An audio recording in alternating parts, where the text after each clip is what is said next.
Cinco de Mayo and National Truffle Day are both next week? Guess I'll make Chamoy Tajin truffles. Stick around. Greetings, my confectionery compadres, and welcome to Randy Makes Candy, where I help you make tasty treats that people love to eat. For this recipe, you'll need 2 cups of white chocolate chips, 1/4 cup of heavy cream, 6 tablespoons of Mega Chamoy Original Sauce, 2 cups of dark chocolate melting wafers, and some Tajin Classico for finishing. You'll also need a microwave-safe bowl, a spatula, a lined cutting board, a scoop, and a couple of precision dipping tools. The full recipe with ingredients, supplies, and directions is at randymakescandy.com. Links in the description. And if you stick around after the recipe, I have a couple of announcements you might find interesting. Okay, let's make some candy. The first thing we're going to make is a chamoy reduction. The first batch I made didn't want to set because the chamoy has a lot of liquid in it. We're about to solve that problem. Start by pouring 1½ tablespoons of chamoy into a microwave-safe cup. I'm using a measuring cup, but use whatever you have. Take a look at that level and remember it for later. Now add the remaining 4½ tablespoons. If you're using a measuring cup, it should end up just above 1/3 of a cup.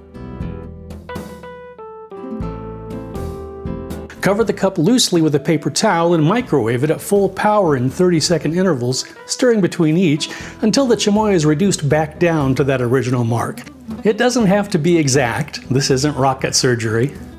Combine the white chocolate chips and heavy cream in a microwave-safe bowl, then microwave at full power in 30-second bursts, stirring after each until it's completely smooth.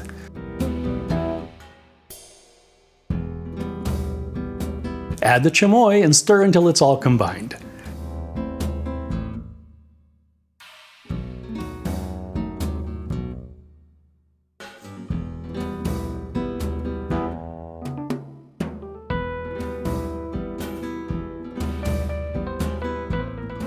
Refrigerate it until it's firm enough to scoop and roll. If you're not familiar with chamoy, let me introduce you.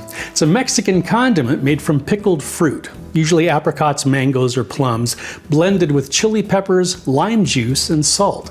Sweet, sour, salty, and a little spicy all at once.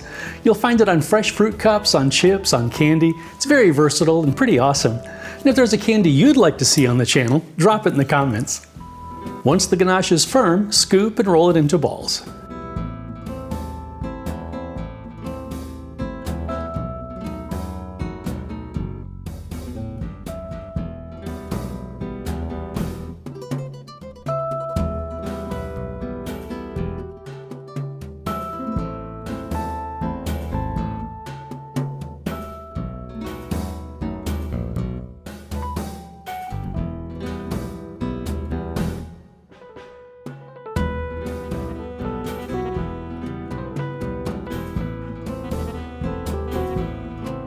Refrigerate for about 40 minutes. Melt the dark chocolate melting wafers according to the package directions, then dip a truffle center into the chocolate, drain the excess, return it to the cutting board, and immediately sprinkle on some Tajin.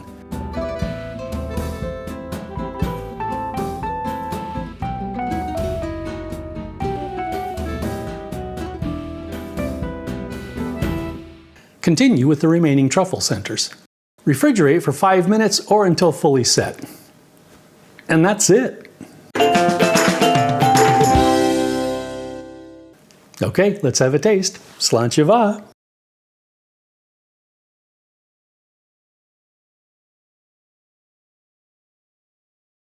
That is crazy good. I've never had anything like it.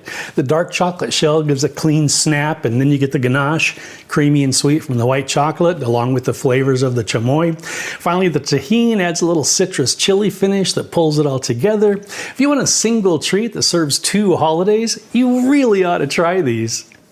Announcement number 1. We've reached 300 episodes. And no one is more surprised than I. It's really and truly because of you, though. If my enthusiasm for the channel ever started to flag, I'd think, what about the compadres? And that'd bring me right back into the candy kitchen. So thank you, thank you, thank you for your support. Announcement number 2 is a shameless plug, totally unrelated to candy. I wrote a book. Late last year, I had the idea for a children's interactive mystery story based on The Hound of the Baskervilles by Sir Arthur Conan Doyle. I loved the choose-your-own-adventure books when I was a kid, and I thought I might be able to use that format to bring Sherlock Holmes to a new generation. There's a link in the description, and if you know anyone who might like it, I'd appreciate you sharing it. Thanks, compadres. I'll be back next week with a Mother's Day episode that I think you're going to like.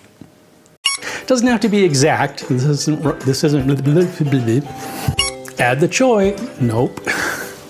And if there's a candy you'd like to see it, no.